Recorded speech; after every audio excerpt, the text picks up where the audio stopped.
बिस्मिल्लाहिर्रहमानिर्रहीम। अस्सलामुअलैकुम प्यारी यूट्यूब फैमिली, उम्मीद करती हूँ सब खैरियत से होंगे। अल्हम्दुलिल्लाह, अल्लाह ताला के फजल व करम से हम सब भी बिल्कुल ठीक हैं माशाल्लाह। इस टाइम मौसम बहुत अच्छा है, सूरज बिल्कुल सामने है, लेकिन इतनी गर्मी का एहसास नहीं हो रहा जितनी दिन में गर्मी होती है इस टाइम। बल्कि 4 बजे के बाद मौसम काफ़ी बेहतर हो जाता है। सामने से जहाज़ गुजर रहा है क्योंकि हमारे घर के पास ही एयरपोर्ट है, तो जहाज़ यहाँ से बिल्कुल क्लियर नज़र आते हैं।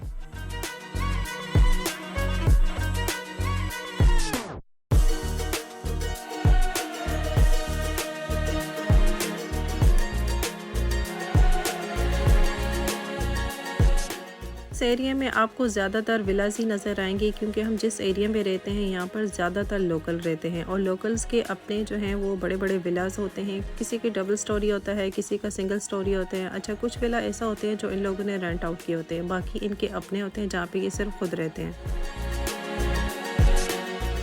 बहुत सारे पाकिस्तानी इंडियन हैं जिन्होंने विला को ख़रीदा हुआ है। अगर आपने अपना विला ज़ाती लेना है तो फिर वो आपको 2 मिलियन 3 मिलियंस या इससे भी ज़्यादा की रेंज में मिल जाता है। ज़ाहिर है जो जितना खूबसूरत होगा वो उतना ही महंगा होगा। इसके अलावा अगर आपने विला रेंट पे लेना है तो वो भी यहाँ पे आपको इजीली मिल जाएगा। एक पोर्शन लेना है, 2 पोर्शन लेने या पूरा विला लेना है, जिस तरह से आप लेना है वो भी इजीली आपको मिल जाएगा। 1 साल के लिए लेना है, 2 साल के लिए लेना है, वो आपका एग्रीमेंट होगा तो उस हिसाब से आपको रेंट देना पड़ेगा, फिर आप ले सकते हैं।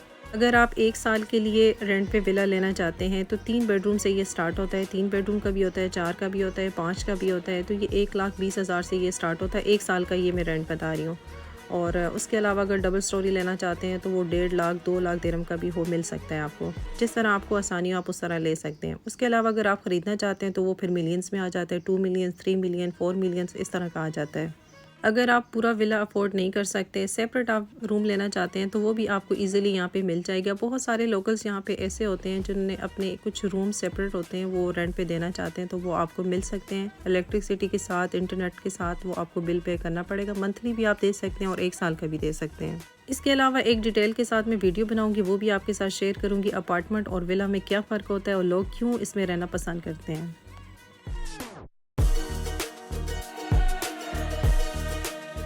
घर के लिए ग्रॉसरी करनी थी तो फिर हम आके ड्रैगन मार्ट में, ये इंटरनेशनल सिटी में है।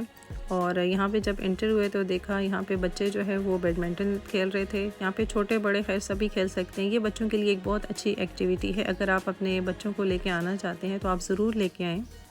पाकिस्तान में तो आप बाहर किसी भी जगह खेल सकते हैं, लेकिन यहाँ पे बाहर बहुत गर्मी होती है, बाहर खेलना मुश्किल होता है, इसलिए इन लोगों ने इसके लिए स्पेशल जगह बनाई होती है। तो आप अपने बच्चों को ज़रूर लेके आएँ, वो ज़रूर यहाँ पे इंजॉय करेंगे। अच्छा लग रहा है। स्कॉटिंग।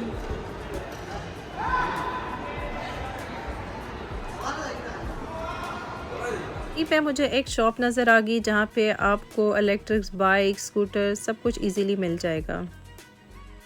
ज़्यादातर तो हम ग्रोसरी मंथली कर लेते हैं क्योंकि एक तो उससे ये होता है कि आपका बजट बिल्कुल डिस्टर्ब नहीं होता, और यहाँ पे काफ़ी अच्छी अच्छी ऑफ़र्स भी होती हैं जिससे आपको काफ़ी फ़ायदा हो जाता है।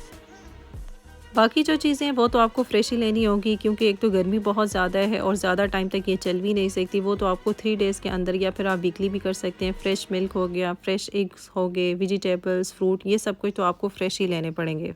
ऑफ़र्स आपको यहाँ पे बहुत अच्छी-अच्छी मिल सकती हैं, जैसे ग्रोसरी में चीनी, आटा, दालें, इसकी ऑफ़र्स कभी 50% ऑफ, कभी 70% ऑफ, इस तरह की आपको मिलती रहती हैं। यहाँ पे जो भी स्पेशल इनके इवेंट्स होते हैं, जैसे नेशनल डे हो गया या फिर किसी मॉल की एनिवर्सरी वगैरह होगी या फिर कोई ख़ास दिन हो गया जैसे रमज़ान, ईद, इसमें इन लोगों ने बहुत अच्छी ऑफ़र्स लगाई होती हैं। आप ज़रूर चेक किया करें। इनके बहुत सारे ऐप्स हैं जिसमें ये लोग बता देते हैं, या फिर इनके व्हाट्सअप का भी इनका ग्रुप होता है, फेसबुक पे भी इनका पेज होता है, वहाँ पे आप ज़रूर चेक किया करें। ये पहले इसे शेयर कर देते हैं।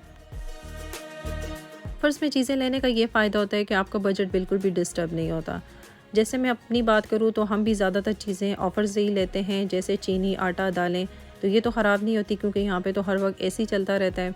तो इससे ये फ़ायदा होता है कि ये काफ़ी टाइम तक चलती रहती हैं और फिर नुकसान भी नहीं होता।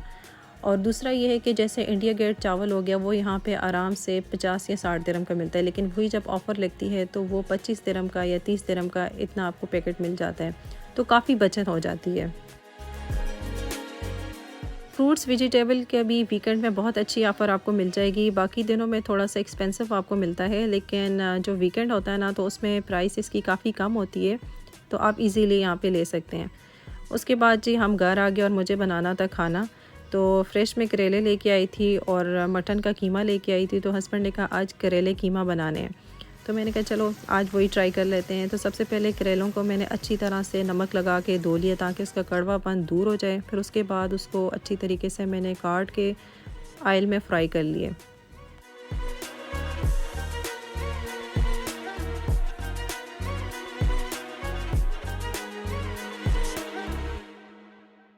करेले मैं दो तरह से बनाती हूँ। एक तो वही तरीका जैसे करेलों के अंदर कीमा भर के बनाते हैं, और दूसरा ये कि अलग से फ्राई करेले और साथ कीमा भून के डाल देते हैं। ये भी बहुत ज़बरदस्त बनते हैं। तो आज मैंने सोचा क्यों ना आज इस तरीके से बनाए जाएं।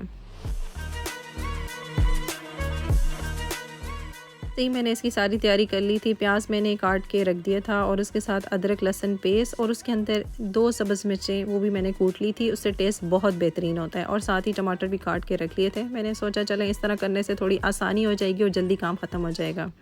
बस ब्राउन होने के लिए डाला था। उसके साथ ही 2-3 दाने लौंग के और कुछ काली मिर्चें भी मैंने साथ डाल दी थी। ये मेरी सास अम्मी इस तरह डालती हैं और बहुत अच्छा टेस्ट आता है। ये आप ज़रूर डालिएगा जब भी वो गोश्त या कीमा या इस तरह की कोई भी चीज़ बनाती हैं, तो वो फिर खड़े मसाले प्याज के साथ ही डाल देती हैं, तो इससे काफ़ी अच्छा टेस्ट बनता है।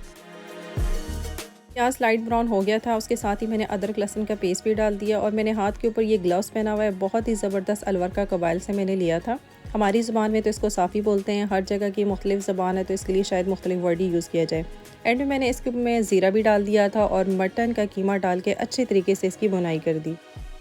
कि आपने अच्छे तरीके से बुनाई करनी है। स्पेशली जो मटन का कीमा होता है उसकी स्मेल भी ज़्यादा होती है। 8 से 10 मिनट तक इसको अच्छे तरीके से आपने भूनना है। फिर इसमें टमाटर और करेले आपने ऐड कर देने हैं और इसको आपने दम पे लगा देना है। 15 मिनट तक मैंने इसको बिल्कुल हल्की फ्लेम पे दम पे रख दिया था। लें जी, हमारे करेला कीमा तैयार हैं। ये मेरे हस्बैंड की भी बहुत फेवरेट डिश है, आप भी ज़रूर ट्राई कीजिएगा, बहुत ज़बरदस्त बनते हैं। नेक्स्ट टाइम इंशाल्लाह भरे हुए करेले जो कीमे के साथ बनते हैं वो भी मैं ज़रूर शेयर करूँगी।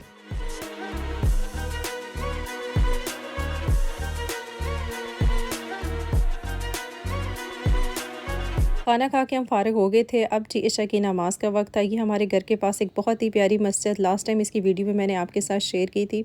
ज़्यादातर इशा की नमाज़ जो है वो मैं मस्जिद में पढ़ती हूँ। एक तो ये कि खाना खाने के बाद वॉक भी हो जाती है और बहुत अच्छा भी लगता है कि जमात के साथ नमाज़ पढ़ी गई है। उसके बाद वहीं पर बैठ के मैं सूरह मुल्क की तिलावत भी कर लेती हूँ।